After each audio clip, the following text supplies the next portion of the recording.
Olá, eu sou a acadêmica Bruna Pereira Vargas e, juntamente com o acadêmico Lucas Cavagnoli Marcolin, iremos falar sobre o beneficiamento de azeite de oliva extra virgem. A oliveira é uma planta frutífera, sendo a única espécie que origina frutos comestíveis. Trata-se de uma planta de cultivo tão antigo quanto o trigo e a videira. Muitas delas produzem azeites essenciais nas flores e frutos, sendo alguns deles utilizados pelo homem como um azeite de oliva devido ao processo de extração, geralmente por prensagem mecânica. O azeite de oliva é considerado um produto natural de alta qualidade. Agora eu vou falar um pouco sobre as oliveiras. A oliveira é uma planta adaptada ao clima temperado, necessitando de baixas temperaturas e índices pluviométricos adequados no período que antecede a floração para a ocorrência de produções satisfatórias.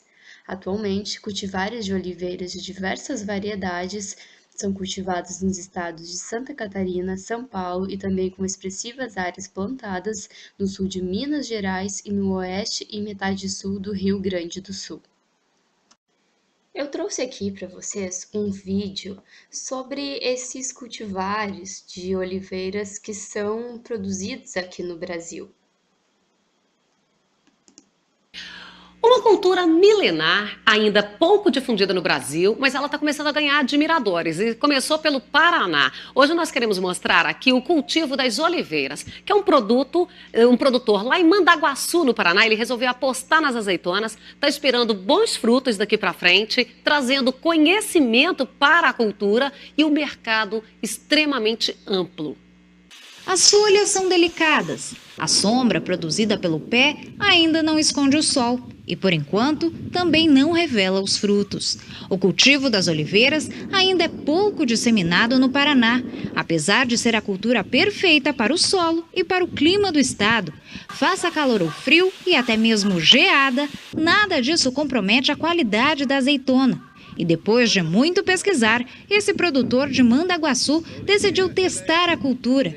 Na chácara de pouco mais de 5 alqueires, ele plantou 3.000 pés. Então, o plantio da oliveira ela é feita numa cova de 40 por 40, usando adubação, fósforo, calcário, potássio, bórax, esterco. Essa espécie chega a 3 metros de altura e é usada somente para a extração do azeite. O investimento custou cerca de R$ 25.000. A cultura, pouco estudada na região, fez Arley sair do estado para aprender sobre as azeitonas. Hoje, com mais conhecimento, ele usa a tecnologia para se manter informado. Tem que entrar na internet, buscando informação, fazendo telefonemas, fazendo viagens, na região que está plantando. Depois do plantio, leva em média 3 anos até que a árvore alcance os 3 metros e produza os primeiros frutos. Após esse período, a florada ocorre anualmente e, de acordo com o produtor, é possível ter lucro de até R$ 60.000 por hectare.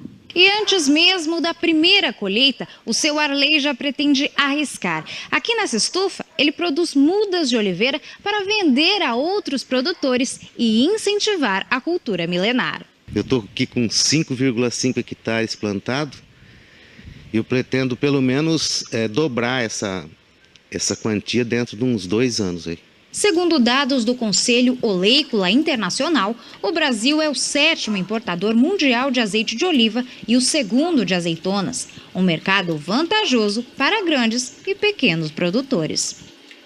Começam a aparecer esses detalhes numa região, noutra, mas que pode ser interessante, porque o que o pessoal está apostando nas oliveiras é porque ela resiste à falta de chuva, ao excesso de chuva, ao frio, à geada e permanece sem afetar os frutos. A confirmação a gente vai acompanhar para ver se de fato a produção vem em boa escala e em boa qualidade.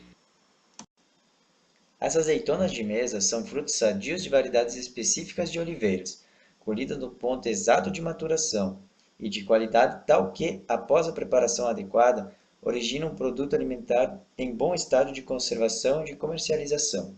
Esta preparação pode, eventualmente, incluir a adição de produtos ou especiarias de boa qualidade. Segundo a RDC número 270 de 22 de setembro de 2005, o azeite de oliva é o produto obtido somente dos frutos da oliveira, excluindo os óleos obtidos através de solventes ou processos de reesterificação e ou qualquer mistura de outros óleos. Desde os tempos antigos, tem sido considerado um óleo nobre, ocupando um lugar de destaque em relação aos demais óleos comestíveis. Embora receba diversas classificações dependendo da origem, da variedade do fruto e do grau de prensagem, o azeite de oliva apresenta maior valor no seu estado bruto, devido às suas características naturais de cor, sabor e aroma. Neste produto, podem ocorrer dois tipos de adulterações: adição de outros óleos vegetais e misturas de azeite de oliva virgem e óleos de oliva refinados de qualidades distintas. O azeite de oliva virgem é obtido somente por prensagem, incluindo apenas processos de lavagem, decantação, centrifugação e filtração, em condições que não levem a alterações do óleo. O azeite de oliva extra virgem deve apresentar flavor absolutamente perfeito e acidez máxima, expressa em ácido oleico de 1 grama por 100 gramas. O azeite de oliva virgem apresenta flavor absolutamente perfeito e acidez máxima de 2 gramas por 100 gramas. O azeite de oliva virgem corrente apresenta bom flavor e acidez de até 3,3 gramas por 100 gramas. O azeite de oliva lampante, com acidez superior a 3,3%, não é consumido diretamente por apresentar sabor e aroma indesejáveis, sendo oriundo de oliveiras de má qualidade, devendo ser submetido ao refino. A categoria de azeite de oliva consiste de misturas de azeite de oliva virgem, exceto lampante, e óleo de oliva refinado. Após a extração por prensagem, a torta pode sofrer extração por solvente, resultando em um óleo classificado como óleo residual de oliva bruta. Este último é submetido ao processo de refino e tem sido adicionado ao azeite de oliva virgem, mas sendo comercializado com a classificação específica de óleo residual de oliva bruto.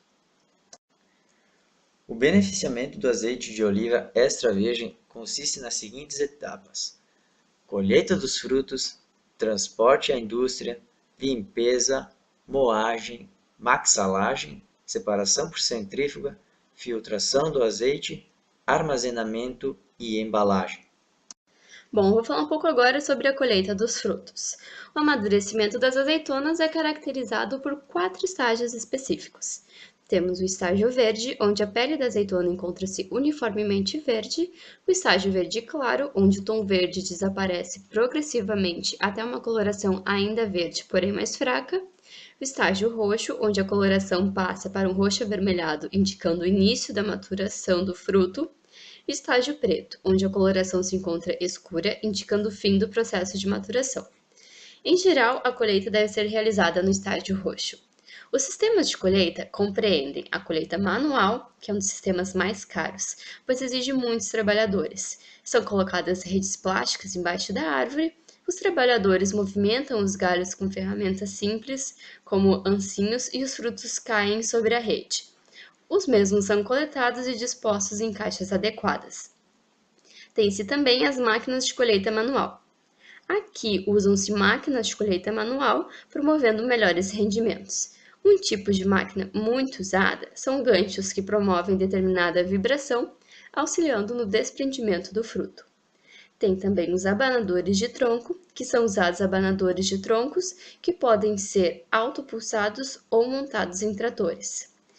Por último, tem-se as ceifeiras mecanizadas, que aumentam significativamente o rendimento da colheita. A máquina, além de promover a retirada do fruto, realiza uma limpeza, separando folhas e galhos através do uso de um ventilador contido na mesma. Transporte à indústria. Os 2 pontos críticos do transporte das azeitonas compreendem: possíveis danos mecânicos, expõe o interior do fruto deixando o mesmo propenso à contaminação e fermentação, e um controle da relação tempo-temperatura. As reações de degradação aumentam com o aumento da temperatura. A escala de temperatura varia de 0 a 30 graus Celsius e o tempo de 1 a 100 horas. Quanto mais alta a temperatura, menor será o tempo que o fruto necessita ser beneficiado. As azeitonas são armazenadas em caixas de plástico, não podendo exceder a altura de 30 centímetros. Durante o armazenamento das azeitonas no caminhão, as mesmas devem receber ventilação constante. Para transportes a granel com despejo mecânico ou hidráulico, o processamento das azeitonas deve ocorrer em poucas horas.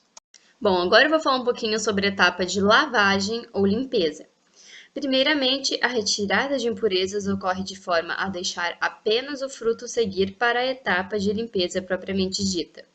A limpeza é realizada em 2 etapas. Na primeira etapa, as azeitonas são dispostas em uma bacia de lavagem, onde são agitadas por ar borbulhante. Na segunda etapa, as azeitonas, ainda molhadas com a água suja da bacia, são encaminhadas para um enxaguamento final sob pulverização de água potável. Agora vamos falar sobre a moagem. O objetivo da moagem é reduzir as azeitonas a uma pasta homogênea. Essa mistura contém 2 sólidos, os fragmentos rígidos do caroço e os fragmentos da parte macia da pele. As partículas de caroço auxiliam na fricção obtendo o óleo, mas também podem entupir os decantadores. As principais máquinas de moagem utilizadas são moinhos de martelos de grade única e de grade dupla e moinhos de discos e moinhos de pedra. Parte ou todas as partículas de caroço são removidas em moinhos específicos.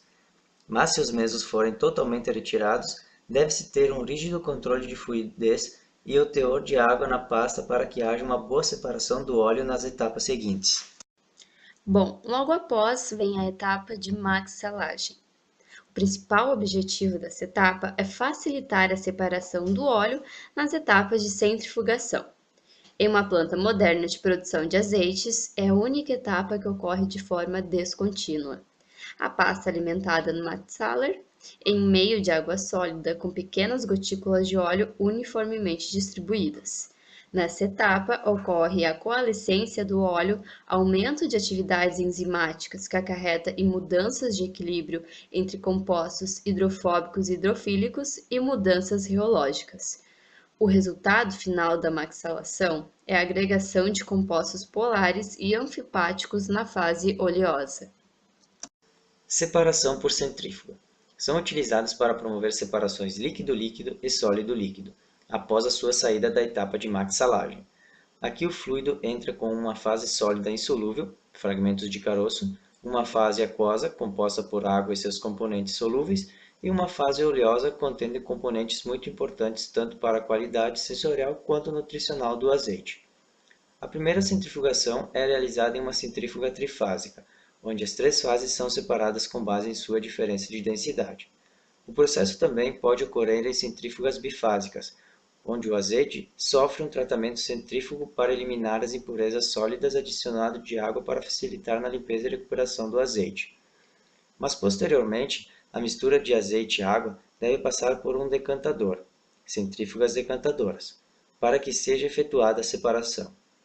Em processos caseiros, pode ser efetuada a extração por preensão, mas nas grandes indústrias, tal método está ultrapassado. Bom, agora eu vou falar um pouquinho da etapa de filtração do azeite. É um processo de separação sólido-líquido, onde uma suspensão turva é forçada a passar através de um meio filtrante com uma aplicação de pressão adequada. A filtração é necessária, pois após a centrifugação ainda podem estar presentes pequenas quantidades de água e de enzimas que podem comprometer a qualidade do azeite. A filtração torna o azeite mais estável e também mais atraente aos consumidores. 2 mecanismos de filtração podem ser utilizados. No primeiro, denominado filtração de superfície, as partículas são maiores do que o tamanho dos poros do filtro, e no segundo mecanismo, a filtração em profundidade, os sólidos ficam retidos dentro dos poros dos filtros. Os sistemas de filtração mais utilizados compreendem o sistema tradicional, sendo um tanque cônico pressurizado.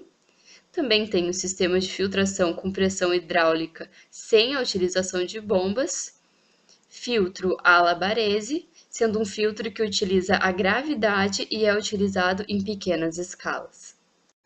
Armazenamento. Um bom armazenamento é fundamental para manter a qualidade do azeite. Deve-se ter um rígido controle de temperatura, exposição ao oxigênio, exposição à luz e umidade do depósito. O mesmo também deve se encontrar em condições higiênicas adequadas. O abuso de temperatura é o fator de deterioração mais influente. Deve-se utilizar as temperaturas medianas para garantir a integridade do produto. A exposição do azeite ao oxigênio pode acarretar em perdas de qualidade por oxidação, enquanto que a sua exposição à luz pode ocasionar na sua fotooxidação. A presença de água pode ocasionar em uma possível contaminação microbiana. Bom, agora eu vou falar um pouco sobre a etapa de envasamento. Na escolha da embalagem, deve-se levar em consideração o custo, proteção à luz e ao oxigênio, possibilidade de reciclagem e reutilização, resistência mecânica e inércia. As operações de embalagem envolvem 3 tipos distintos. Embalagem primária está em contato direto com o produto. Embalagem secundária é a embalagem que contém diversas embalagens primárias, como caixas, por exemplo. E a embalagem terciária contém uma série de embalagens secundárias, como os pallets, por exemplo. Este conjunto de embalagens deve satisfazer 5 requisitos fundamentais: contenção, proteção, conveniência, comunicação e sustentabilidade. A operação de embalagem consiste na seguinte sequência: rotulagem, preenchimento e fechamento. Essa operação pode ser realizada na própria indústria que produz o azeite ou através de co-empacotadoras, que são empresas terceirizadas responsáveis apenas por essa etapa. Após a operação de rotulagem, preenchimento e empacotamento, deve-se verificar a conformidade e a integridade dos recipientes, posicionamento correto do rótulo, entre outras verificações. A sequência da operação de embalagens terceirizadas é a seguinte: despaletização, decapagem, limpeza, enchimento, fechamento, codificação, verificação de preenchimento, rotulagem, verificação final, revestimento e paletização.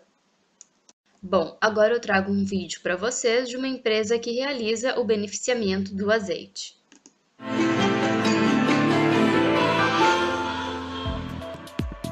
O maior olival do mundo é em Portugal e tem o cunho Oliveira da Serra. Ao todo, são 10.000 hectares plantados com cerca de 10 milhões de oliveiras, quase uma por cada português. Num espaço que daria para 10.000 campos de futebol e que se distribui por Elvas, Avis, Campo Maior e Ferreira do Alentejo. Um bom azeite começa aqui, com uma azeitona de qualidade. Tantos hectares nunca poderiam ser apanhados à mão, até porque as máquinas fazem um trabalho mais perfeito e menos ofensivo para as oliveiras. A máquina apanha a azeitona, que é automaticamente recolhida para 2 tolvas, que existem nas laterais e que recolhem um máximo de 2 toneladas por máquina. Um hectare pode chegar a atingir as 20 toneladas, por isso é dividido em linhas, com um comprimento máximo de 300 metros. Ao fim de uma linha, a máquina regressa, completando uma outra linha. No fim, esvazia a azeitona para os caminhões que irão transportá-la para o lagar. Quando chega aqui, a azeitona é descarregada para um tegão de descarga. Em média, chegam a este lagar cerca de 1.100 toneladas por dia e podem descarregar 3 caminhões em simultâneo. Do tegão, a azeitona passa para um tapete, onde é transportada para a lavagem. Aqui são retirados todos os ramos e folhas. Higiene, rapidez e precisão são 2 fatores muito importantes para obter um azeite de qualidade. Desde a apanha até ao fabrico do azeite não devem passar mais de 15 horas, até porque o azeite consegue absorver todo o tipo de cheiros e substâncias e tudo influencia o seu sabor. Já a lavada, a azeitona segue num outro tapete para a pesagem. Posteriormente, a azeitona é triturada, segue por um tubo para a batedeira, onde fica 1h30 a 27 graus. Nem mais, nem menos. É a temperatura ideal para juntar as gotículas de azeite umas às outras, sem estragar os aromas. Neste processo, dá-se a separação do azeite, do bagaço e do caroço. Apenas 20% de uma azeitona é azeite, mas tudo o resto é aproveitado. As folhas servem de fertilizante ou alimentação animal, as águas utilizadas na lavagem vão para uma lagoa, onde são posteriormente tratadas e servem para a rega. Os caroços são utilizados como biomassa para aquecer a caldeira do lagar e o bagaço, uma outra substância proveniente da azeitona, é vendido para a produção de energia. Depois de separado, o azeite segue para as centrifugadoras verticais, onde são retiradas todas as impurezas. Daí segue para os tanques, onde é separado por casta e tipo. Depois de provado e catalogado, o azeite fica no tanque, mas nunca por um período maior do que um ano, até ser descarregado para um caminhão-cisterna, para seguir para a fábrica de embalamento. Depois de feito e embalado, resta apenas provar o azeite. Possíveis fraudes encontradas. A adulteração mais comum que ocorre nesse tipo de produto é a adição de outros óleos vegetais de menor valor comercial, principalmente quando o azeite é enlatado no Brasil. Entretanto, outras fraudes relativas à qualidade do azeite são praticadas devido às diferentes categorias de azeites existentes, o que pode confundir os consumidores. Badolato e colaboradores analisaram 190 amostras de azeites de oliva e constataram que todas as amostras envasadas no país de origem eram puras, enquanto que 42% das amostras envasadas no Brasil estavam adulteradas. Bom, aqui eu trago o referencial teórico que foi utilizado para a elaboração desse trabalho. Muito obrigado a todos por terem assistido ao nosso vídeo.